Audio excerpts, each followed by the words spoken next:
जेनता आमर गायत्री यज्ञटा सब वर्ष है एक्चुअली आमर आजिर दिन रे आमर ब्राह्मण समाज प्रतिष्ठा होता तो से दिन के आम सुर करवार लगी सब वर्ष वार्षिक उत्सव तार संगे गोटे गायत्री यज्ञ करसूँ सब वर्ष परी गत काली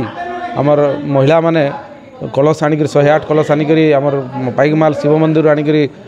जल आनिक स्थापना करते आज सका यज्ञ होता यज्ञ सरला पर साधारण सभा होता आते अतिथि आते समस्ते प्रसाद सेवन करके घर के जाते तो ये केते दिन चली आसुचे आ इटा दीर्घ 26 वर्ष है चली गत थर आम 25 वर्ष पालन पूर्ति अवसर में आम सिल्भर जुबली पालन करूँ थर 26 वर्ष आमर पाद देला आम आशा करमु सब ब्लॉक जाकर आमर सब डिस्ट्रिक्टर सब ब्लॉक आउ जेन छत्तीसगढ़ आसन समस्त सहयोग रे सब ब्राह्मण परिवार सहयोग रे ये जिनिसटा ये आमर कार्यक्रमटा जिते दूर संभव आम ब्राह्मण समाज थिबार तक चली आसबा आ एंता समस्त सहयोग सब मिलुवा बोली आशा करूँ। प्रति वर्ष जेनता आमर गायत्री यज्ञ हेसी एवं वार्षिक उत्सव हेसी आज 16 तारीख यही गायत्री यज्ञ होता आटा आमर प्रति वर्षर गोटे कार्यक्रम है ये कार्यक्रम रे आमर एखाने गायत्री यज्ञ होकरी वार्षिक उत्सव हेसी आमर पाइकमाल ब्लॉक रो समस्त ब्राह्मण परिवार रो सदस्या इथिरे योगदान करसन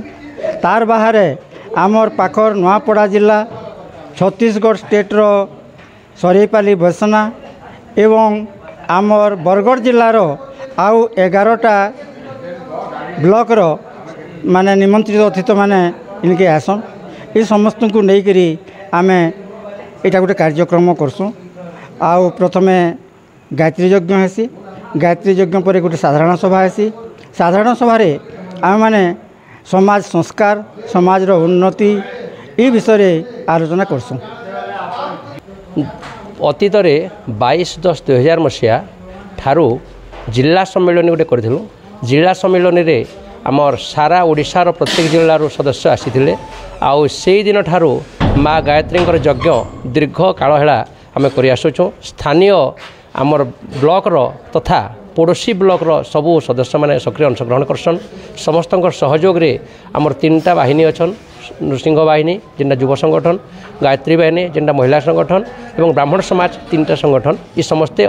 पूरा अनुपूर्ण भाव में जनित आइताकर कौशल क्रमे इताकर प्रचेष्टा आमर ये यज्ञ चली आसी खुशी कथा चलित वर्ष आम श्री श्री मार्जार केशरी नृसिंहनाथ ब्राह्मण परिषद गोटे गठन करूँ यही जगार आमर परिषद भी गोटे